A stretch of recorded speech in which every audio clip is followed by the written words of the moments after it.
มีโรคอะไรเลยบ่ถือกับพากันพาผมตื้มได้ถือได้กับพากันลงละเส้นเนาะขออนุญาตเด้อบ่บันทึกการสู่ขอหรือว่าการหมัน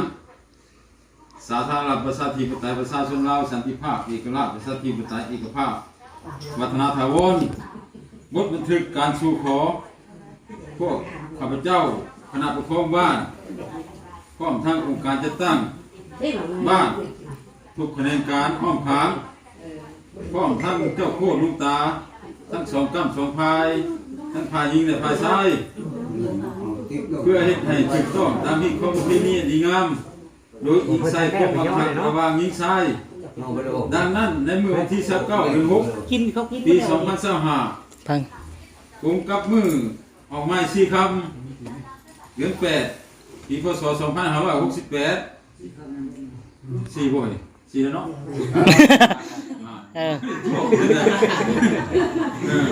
จึงได้พร้อมเพรียงกันจัดพิธีสู่ขอให้แก่เฒ่าสมศรีราชจันทร์อายุ33 ปีอาชีพเป็นนาซึ่งเป็นบุตรของเฒ่าดาวงศ์อายุ16 ปีอาชีพเป็นนาและแม่นางกองมณีอายุ42 ปีอาชีพเป็นนาปัจจุบันตั้งบ้านเรือนอยู่หน่วยที่3บ้านโคกมุกทุกคนแขวงสารเขตได้มาสู่ขอกำนังพรคำแก้วอายุ22 ปีอาชีพเป็นนาซึ่งเป็นบุตรของเฒ่าคุณคำแก้วอายุ50 ปีอาชีพเป็นนาและแม่นางทองคำแก้วเนาะอายุ52 ปีอาชีพเป็นนาปัจจุบันตั้งบ้านเรือนอยู่หน่วยที่49 49แค่นี้เนาะบ้านโคกเมืองอุทุมพรเป็นสารเขตวันนี้สินสอดครองบุญทั้งหมดมีเงินอยู่19 ล้านกีบคำนี่บ่มีเนาะงัว1 ตัวข้าวพร้อมมื้อแต่งงานมีเงินอยู่8 ล้านกีบคำนี่บ่มีงัว1 ตัวยังข้างอยู่11 ล้านคำนี่บ่มีงัวก็บ่มีเนาะยังข้างมีแต่11 ล้านเนาะวันนี้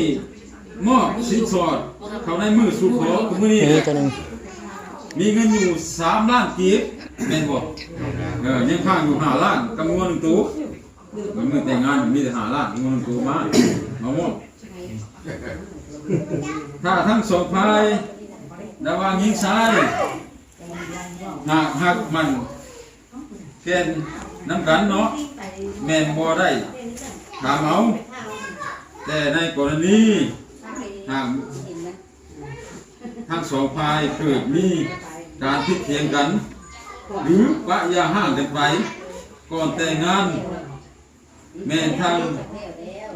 ฝ่ายหญิงจะได้เรียกห้องเอาสินสอดของทั้งหมดนำฝ่ายชายที่กล่าวว่าคำเทิงนั้นเนาะมาสำระให้ทางฝ่ายหญิงตามบทบันทึกที่ตกลงกันไว้ในเบื้องต้นในกรณีหญิงมีชายมานี่จะได้ใช้แทนสิ่งเสียหายคือในมือสู่ขอคือมื้อนี้เนาะมันส่งคืนชัดเจนมือแต่งงานเนาะมันส่งคืนตัวนี้ชัดเจนแต่ว่าหญิงมีชายยิ่งมีชายดังนั้นทั้งคณะปกครองบ้านพร้อมทั้งองค์การจัดตั้งทุกแผนงการอ้อมผางจึงได้ซ่อมหน้ากันสร้างพวกบันทึกการสู่ขอฉบับนี้ไว้เพื่อเป็นหลักฐานในต่อหน้าที่บ้านโคกวันที่19 เดือน 6 ปี 2025เป็นได้ที่อ่านผ่านมานี่สิพ่อใจบ่ถึงต้องบ่ได้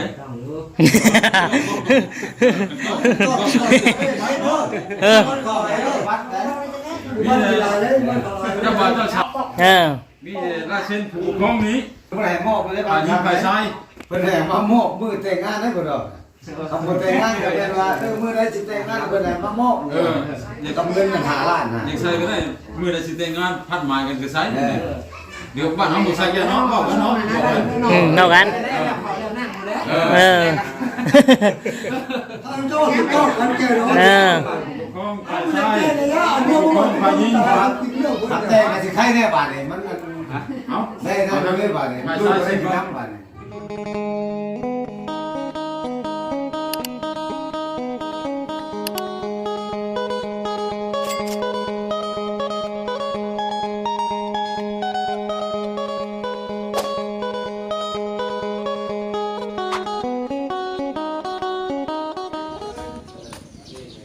กราบทักทายสบายดีและสวัสดีพ่อแม่พี่น้อง FC หมู่เพื่อนเบิร์ดทุกคนทุกท่านไม่ว่าจะเป็นพี่น้องฝั่งไทยฝั่งลาวหรือต่างประเทศก็ยินดีต้อนรับเข้าสู่ช่อง YouTube ตู้คำปันสุขพี่น้องเลยเนาะมาเจอพ่อตู้คำมื้อนี้พี่น้องเลยเนาะกับบริดำให้ดำหน้าอยู่เพื่อนของตู้คำเองพี่น้องเลยเนาะมีเวียกมีงานคือมาไหวคาดองหรือว่าสู่ขอเมียเนาะพี่น้องเนาะซึ่งเป็นน้องสาวของตู้คำเองนี่แหละแต่ก็ขอก็เป็นผู้เก่าผู้เดิมมาแหละเนาะแต่ว่ามาขอไม่เรื่องเฮ็ดไม่ทางตู้คำนี่ก็มีนโยบายพรพันธ์หลายเทื่อแล้วเนาะมันรูปหน้ารูปตากันเกินไปเขาก็บ่ยอมเนาะพี่น้องเนาะบ้านเมืองมีคือมีแปรมีจะโคตรบงตาผู้บ้านเจอมีเจ้าหน้าที่อำนาจการปกครองเพิ่นอยู่แล้วเนาะแต่ทางเคยเฮ็ดรูปหน้ารูปตาเกินไปก็บ่ได้บ่ดีพี่น้องเนาะมีแต่ว่ามาขอมาแต่งใหม่มาเฮ็ดใหม่เบิดเนาะวันนี้ก็คือเด็ดขาดเลยพี่น้องเนาะเอาเป็นจังไดเฮาก็ยังบ่รู้ข้อมูลชัดเจนมีแต่ว่าไปฟังผู้ใหญ่เพิ่นเว้าว่าสิเอาในใดเนาะพี่น้องเนาะไปเบิ่งไปชมก็ขอบคุณขอบคุณพ่อแม่พี่น้อง FC เด้อที่เข้ามาชมเนาะฝากกดไลค์กดแชร์กดติดตามกด Subscribe ให้ทุกคำเนี่ยพี่น้องเอ้ยไปเข้ามาเบิ่งข้างในพุ่นเนาะก็บ่หลายคนไปดอกพี่น้องเนาะเอาแต่กลุ่มใหญ่ๆเคยใหญ่พี่น้องเอ้ยเนาะนี่พี่น้องโอเคเนาะปล่อยไปหลายคืออะไรที่แล้วรับปล่อยไปตามใจมาวันนี้เลยเจ้าสิครับพ่อปฏิบัติตามที่คล้องบ้านเมืองเขาข้าราชเจ้าครับนี่ก็อยู่ทุกคนก็ไม่ได้ครับเพื่อนเลยโอ้ก็เขาจะมาขอ พ่อที่มันรอดพ่อแม่เขาอยู่หุ้นพ่อแม่เขาอยู่หุ้นทุกเจ้ามาเขาก็ขอซื้อบริการนี่บริการเด้อพ่อแม่เขาโทรมาหามีอะไรครับเนาะถ้าเป็นน้องกับบ่รับแล้วบอกผมแม่หนูจะไม่ต้องให้หูจักใครว่าเป็นราชการนี่แต่ว่าครับเนี่ยจะให้เป็นว่าทางแนวเป็นว่าเป็นที่จะพอเรื่องแล้วที่ไหนไปว่าผู้บริโภคเขาก็บอกว่ากินลูกหลานเนาะแบบว่าใหม่นี่ดิแบบไม่เอาไม่แกงไม่เปลี่ยนไม่ใช้ไม่ยังเคยเล่นหมากทางใหม่เล่นคล้องอันนี้เนาะจากที่จะคล้องหลังจากที่จะคล้องมาเนาะผมนี่อะไรว่ามาเดียวแล้วกระซ่าแล้วเสียวตัวแรกเอาแล้วกัน19 ล้านเงิน8เนาะ18กับเงิน9นี่เอาไว้ก็ดองใส่เงินผมพ่อใหม่เนี่ยพ่อใหม่กับซ้ำใหม่แล้วพ่อใหม่เลยได้สามารถจะมือเขาสามารถจะมือได้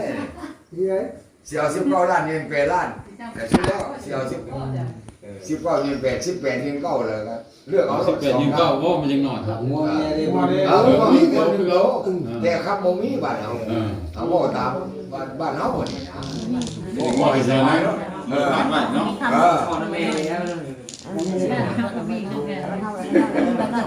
ยับเข้ามาเองยับเข้ามาย่อขันบ่ได้ยับเข้ามาก็ย่อขันพ่อขอดูพ่อแล้วแม่เนี่ยพอได้บ่ซำได10 ล้านพูดได้เล่นเนาะพ่อจะเอาเลย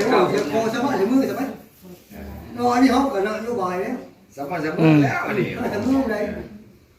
ที่เขาก็ว่าใหม่เนี่ยก็ป้าไปตามใจแล้วนี่เอาใจลูกใจเขาที่ได้แต่ข้าวเสื้อข้าวเนาะนี่เอาเสื้อข้าวนี่ข้าวใหม่เข้าใจเก่าเลยเชือกมันเก่าแล้วมันขาดเลยเชือกข้าวขาดมันก็ม่วนใจไปเลยจ้ะเชือกเก่าเลยเนาะเชือกเก่าแล้วได้10 ล้านเนาะมันก็โทษว่านี่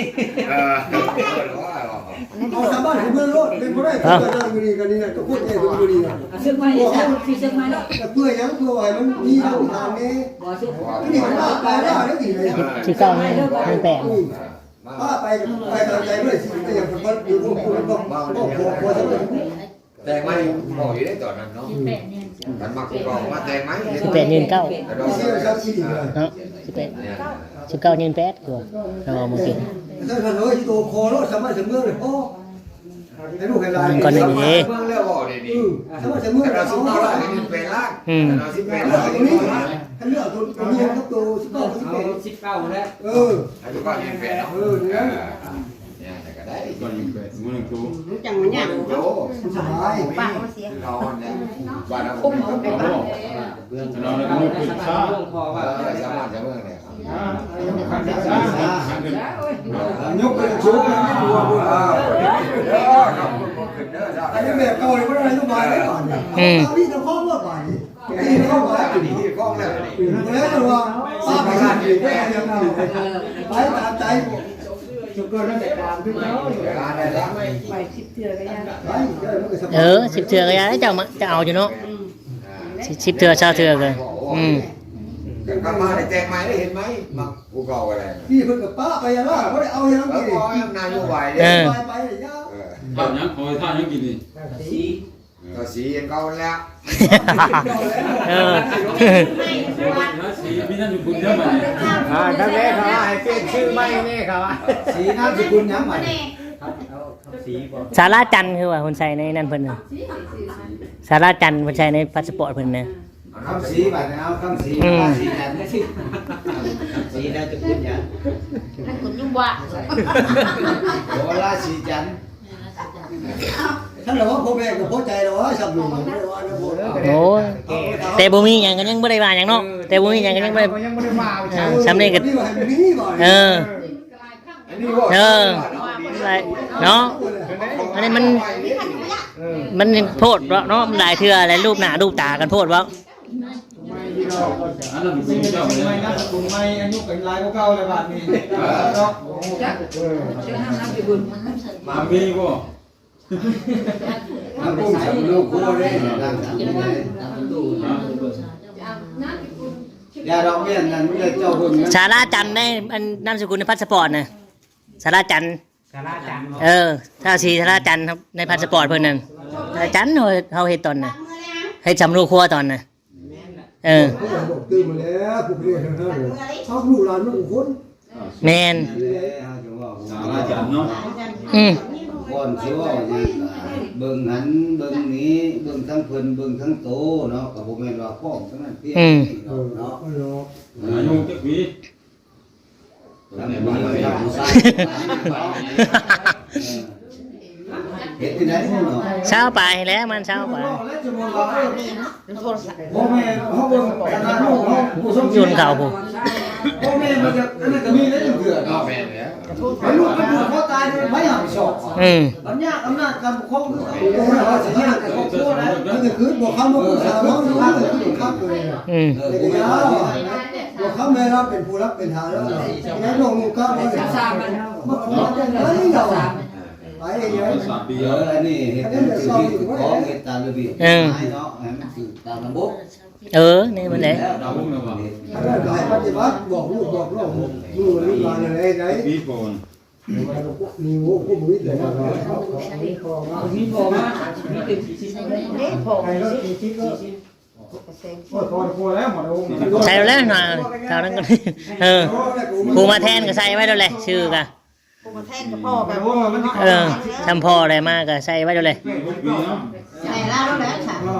เป็นที่ก็ตาดูแล้ว เผื่อเช้าได้ไปจักเผื่อ ดังหมดวงนี่ไงกูเฮา ฮะ น้ำหนังกลัวสิกลัวอะไรวะ กลัวว่านี่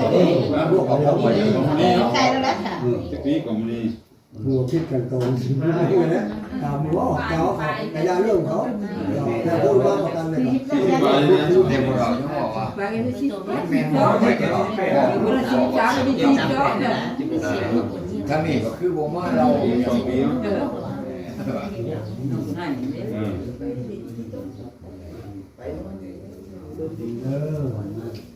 นี่หรอกมันคือว่าแล้วเข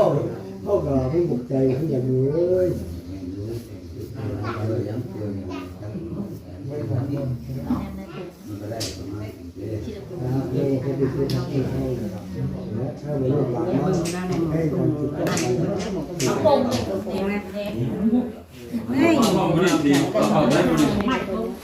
มือสู่บ่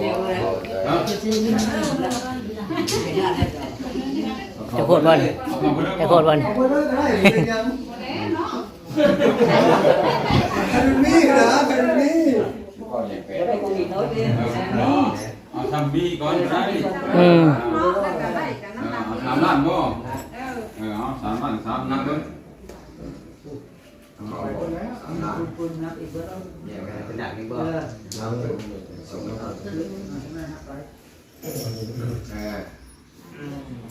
ไม่ค่อยหรอก หา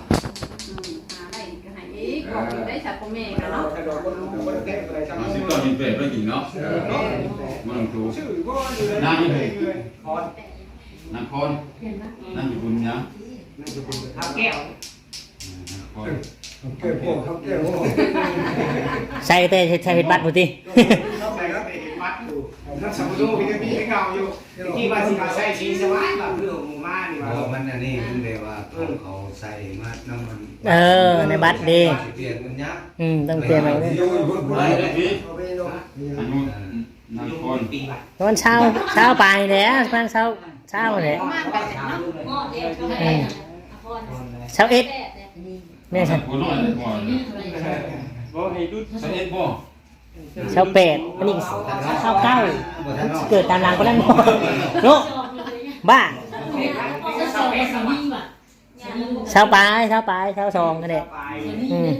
บ้าเนาะเขาเช้าเก้านั่นสิเช้าแปดอีกอยู่โหมันสิตามหลังกันไปนั่นบ่เนาะ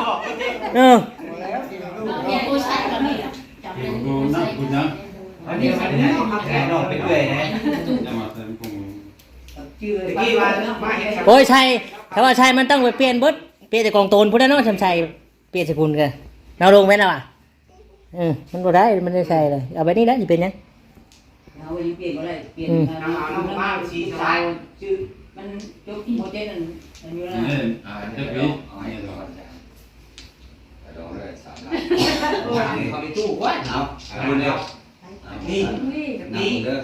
นักไหม แนวนั้นไปแล้วมองไปเราเราไปเรื่องเราไปเอาแล่บ่ให้ตีไปร้อง ไปลองไป เขาบอกเลย